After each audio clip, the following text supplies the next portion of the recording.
Cada país del planeta está endeudado. Estados Unidos debe más de 38 billones de dólares, Europa 14 billones, Japón casi 9 billones. Incluso las potencias petroleras como Arabia Saudí o los Emiratos Árabes deben dinero. Pero si todos deben, ¿a quién se le debe? Bienvenidos a Sabiduría Económica, el canal donde el dinero, el poder y la historia se entrelazan para revelar lo que nadie te explica. Hoy iniciamos una serie que cambiará tu forma de ver el mundo. El planeta endeudado. Y la primera pieza de este rompecabezas es entender que la deuda no es solo una carga, es la arquitectura invisible del mundo moderno. La pregunta que todos nos hacemos es, si mi país debe dinero, y el tuyo también, y absolutamente todos están en números rojos, ¿quién es el acreedor? ¿Hay un banquero intergaláctico al que le debemos una fortuna? La respuesta es mucho más terrenal y a la vez más compleja. No, no le debemos dinero a Marte. Nos lo debemos a nosotros mismos. Para entender este aparente sinsentido, tenemos que viajar en el tiempo. No a 2008 ni a la Gran Depresión.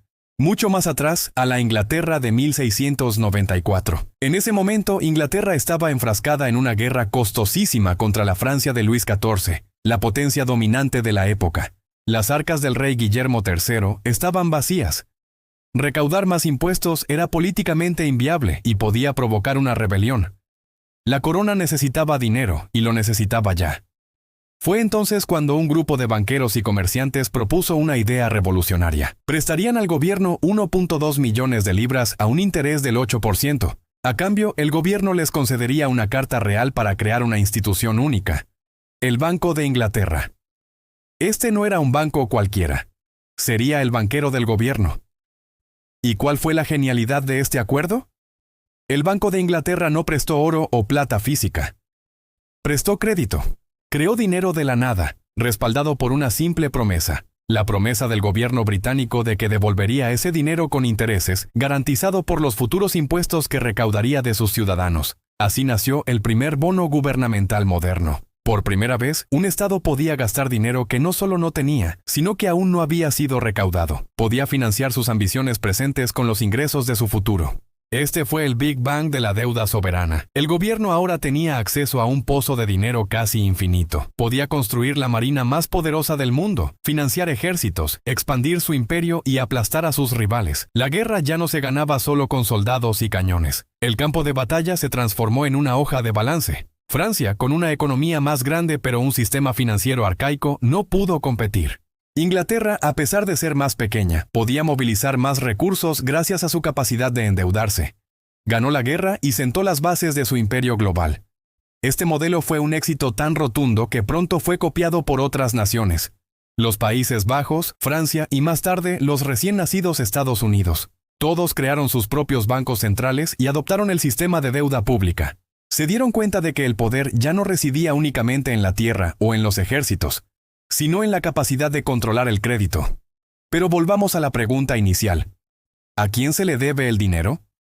Cuando el gobierno de Estados Unidos emite un bono para financiar su déficit, ¿quién lo compra? La respuesta es una multitud de actores. Una parte la compra la propia Reserva Federal, el Banco Central de EE, en un proceso que esencialmente es crear dinero nuevo para prestarle al gobierno. Otra parte la compran fondos de pensiones, que buscan una inversión segura para las jubilaciones de millones de trabajadores. También lo compran compañías de seguros, bancos comerciales, inversores individuales como tú y como yo, y por supuesto otros países. Cuando escuchas que China es el mayor tenedor de deuda estadounidense, no es que el gobierno chino le haya hecho un cheque al tío Sam. Significa que el Banco Central de China ha comprado billones de dólares en bonos del Tesoro de EE, como una forma de inversión segura y para gestionar su propia moneda. Lo mismo hace Japón, el Reino Unido y muchos otros. Entonces, la deuda global es una red increíblemente compleja de promesas cruzadas.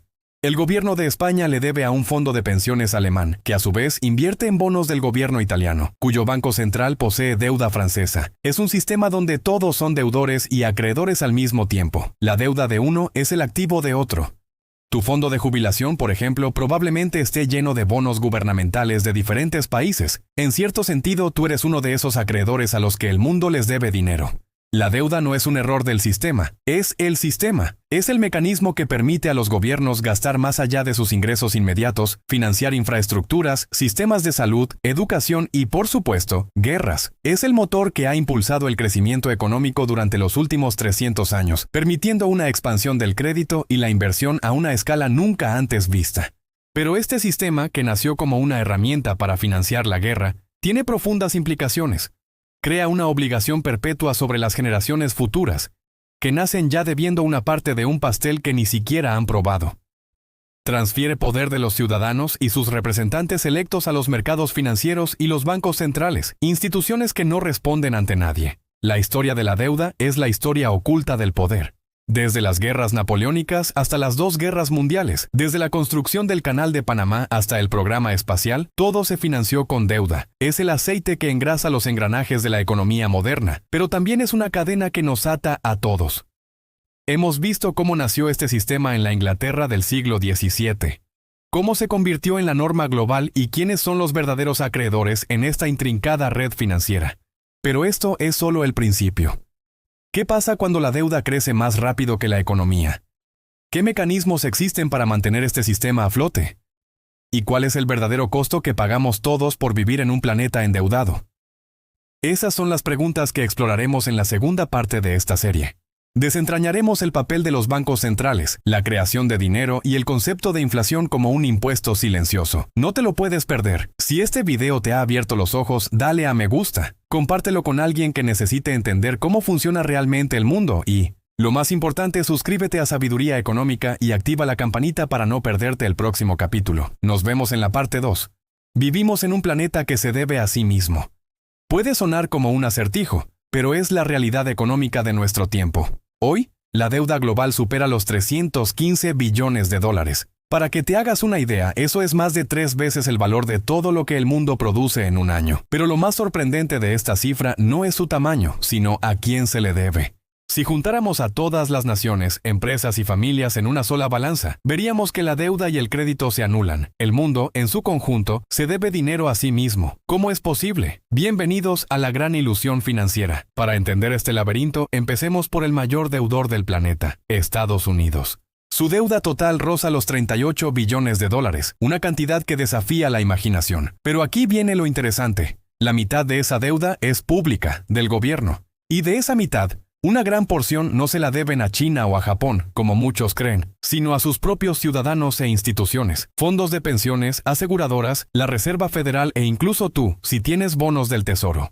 La otra mitad es deuda privada, de empresas y familias que se deben dinero entre sí a través de los bancos. Es un circuito cerrado, una danza de números dentro de sus propias fronteras. Ahora crucemos el Pacífico hasta Japón, el segundo en la lista con una deuda de unos 9 billones de dólares. La situación aquí es aún más particular. Casi el 90% de su deuda pública está en manos de sus propios ciudadanos y del Banco de Japón. Es como si una familia se prestara dinero a sí misma para pagar las facturas. Mientras la confianza interna se mantenga, el sistema sigue funcionando. Japón es el ejemplo perfecto de cómo un país puede sostener una deuda gigantesca siempre que el dinero circule dentro de casa.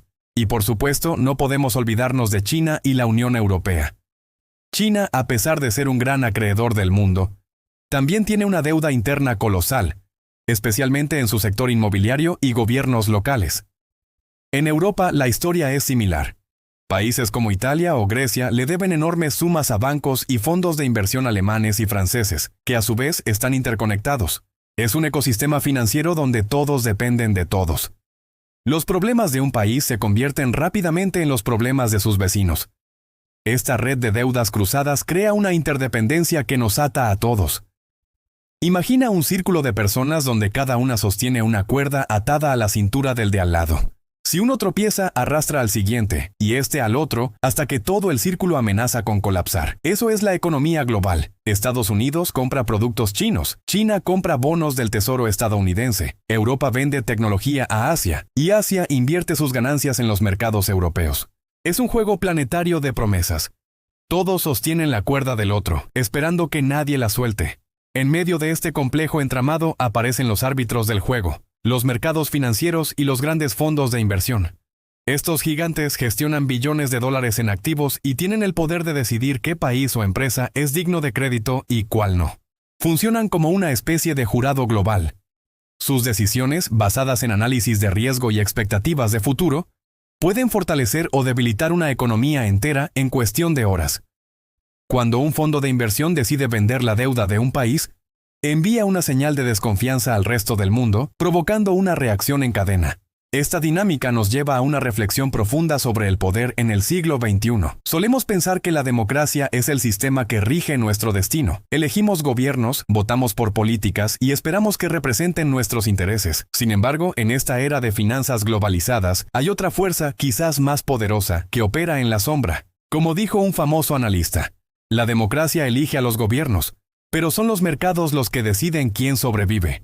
Un gobierno puede prometer mejoras sociales, pero si los mercados no confían en su capacidad para pagar sus deudas, le cortarán el financiamiento y esas promesas se desvanecerán. Entonces, ¿qué significa todo esto para nosotros?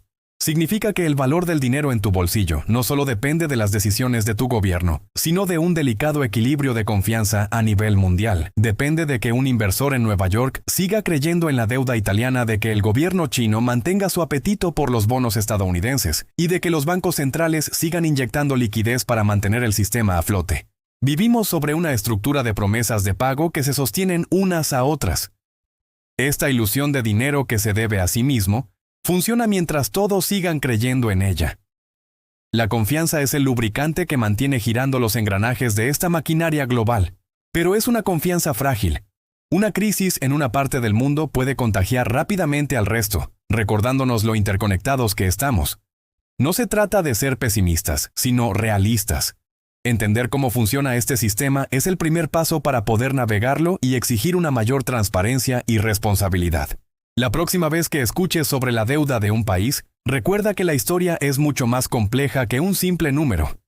Es una red de relaciones, promesas y dependencias que nos incluye a todos. Es el gran juego del dinero, y todos somos, de una forma u otra, participantes. La deuda moderna no fue diseñada para pagarse. Fue diseñada para renovarse. Esta es la verdad incómoda que sostiene al sistema financiero global. Una verdad que hemos explorado en las partes anteriores de esta serie, desde las deudas de sangre de la antigüedad hasta los préstamos usureros del Renacimiento y la creación de los bancos centrales. Ahora, en esta parte final, vamos a desentrañar el mecanismo que convierte la deuda en una trampa perpetua, una transferencia de riqueza tan sutil como implacable. Imaginen un gobierno que necesita dinero. En lugar de simplemente imprimirlo y causar una hiperinflación descontrolada, emite bonos, que son promesas de pago con intereses. ¿Y quién compra esos bonos? Bancos, fondos de inversión, grandes corporaciones y, en última instancia, los individuos más ricos del planeta. El gobierno obtiene el dinero que necesita para financiar sus gastos, desde infraestructuras hasta programas sociales. Hasta aquí todo parece razonable. Pero aquí es donde el juego cambia. Cuando llega el momento de pagar el capital y los intereses de esos bonos, el gobierno se enfrenta a un dilema. Podría subir masivamente los impuestos, lo que sería políticamente suicida y podría frenar la economía. O podría hacer lo que casi siempre hace, emitir más deuda. Lanza una nueva ronda de bonos para obtener el dinero necesario para pagar los bonos antiguos. Es como pagar el saldo de una tarjeta de crédito con otra tarjeta de crédito. Este ciclo se conoce como refinanciamiento perpetuo.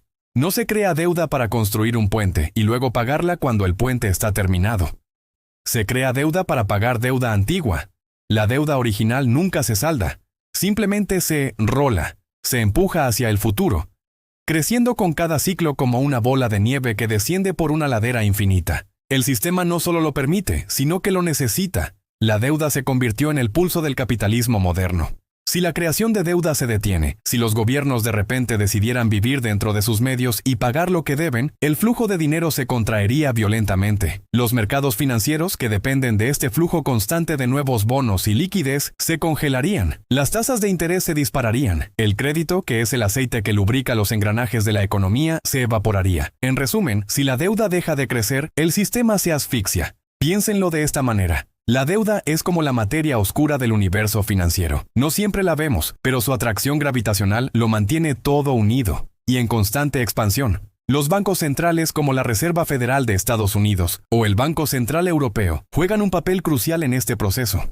Cuando el mercado de bonos flaquea, ellos intervienen, comprando deuda gubernamental a gran escala, inyectando dinero recién creado en el sistema para mantener las tasas de interés bajas y el ciclo de refinanciamiento en marcha. Se han convertido en los prestamistas de última y a menudo de primera instancia. Este mecanismo tiene una consecuencia profunda y a menudo ignorada. El pago perpetuo de intereses no es neutral. Es una masiva y constante transferencia de riqueza ascendente. ¿Cómo funciona? Los gobiernos recaudan impuestos de toda la población, de los trabajadores, de las pequeñas empresas, de los consumidores a través del IVA. Ese dinero de los impuestos se utiliza en gran parte para pagar los intereses de la deuda pública. ¿Y quién recibe esos pagos de intereses? Los tenedores de bonos, los bancos de inversión, los fondos de pensiones que gestionan el dinero de los ricos, las grandes fortunas familiares. En esencia, el sistema está diseñado para que los de abajo paguen con impuestos y los de arriba cobren con bonos. Es una renta fija para los más acaudalados, garantizada por la capacidad del Estado de cobrar impuestos a sus ciudadanos. Por eso, la narrativa que nos cuentan a menudo es engañosa. No se trata realmente de una deuda de Estados Unidos contra China o de Grecia contra Alemania. Esas son simplificaciones que ocultan la verdadera naturaleza del conflicto. La verdadera división es de clase. Es la deuda de la clase trabajadora y media, que paga impuestos, hacia la clase inversora global, que posee los activos financieros. Cuando escuchamos que el país está endeudado, lo que realmente significa es que el Estado le debe dinero a una élite financiera, y que seremos nosotros, los ciudadanos comunes, quienes pagaremos la cuenta a través de nuestros impuestos, presentes y futuros. Esta dinámica crea un círculo vicioso. Cuanta más deuda se acumula, más intereses hay que pagar. Cuantos más intereses se pagan, más dinero se transfiere de la base de la pirámide a la cima. Esta concentración de riqueza en la cima, a su vez, busca nuevas oportunidades de inversión. ¿Y cuál es una de las inversiones más seguras y rentables? La deuda soberana de los gobiernos. Así, los ricos prestan más dinero a los gobiernos, lo que aumenta la deuda y el ciclo se refuerza. No es una conspiración en el sentido clásico, con un grupo de personas reunidas en una habitación oscura. Es algo mucho más potente. Es la lógica inherente del sistema. Un sistema que prioriza la rentabilidad del capital por encima de todo. Un sistema donde el dinero prestado genera más derechos que el trabajo realizado. Llegamos así al punto final de nuestra reflexión. ¿Qué sostiene todo este edificio monumental de deuda? No es el oro, no son las fábricas, no son los recursos naturales. Es algo mucho más frágil y etéreo, la confianza. La confianza en que el gobierno siempre podrá recaudar suficientes impuestos para pagar los intereses. La confianza en que el Banco Central siempre intervendrá para evitar un colapso. La confianza en que el dólar, el euro o el yen seguirán siendo aceptados como pago mañana. El sistema no colapsará cuando se acabe el dinero, porque los bancos centrales pueden, teóricamente, crear dinero de forma infinita. Colapsará cuando se pierda la confianza. Cuando una masa crítica de inversores, ciudadanos y otras naciones decida que la promesa de pago ya no es creíble. Cuando la gente empiece a ver que el emperador no lleva ropa, que la montaña de deuda es impagable y que el valor de la moneda que tienen en sus bolsillos es solo una ilusión compartida. Ese día, la bola de nieve no solo dejará de rodar, provocará una avalancha. Y cuando eso pase, cuando el polvo se asiente y miremos las ruinas del sistema financiero, recordaremos la lección más antigua de todas, una que hemos olvidado en nuestra era de dinero fiduciario y crédito infinito, que toda deuda es en el fondo una promesa, y ninguna promesa puede cumplirse para siempre. Si este video te ha ofrecido una nueva perspectiva, si te ha hecho cuestionar lo que dabas por sentado, suscríbete y acompáñanos en este viaje de descubrimiento. La historia tiene las respuestas que necesitamos para entender nuestro presente y prepararnos para el futuro. Solo hay que saber dónde mirar. Gracias por acompañarnos.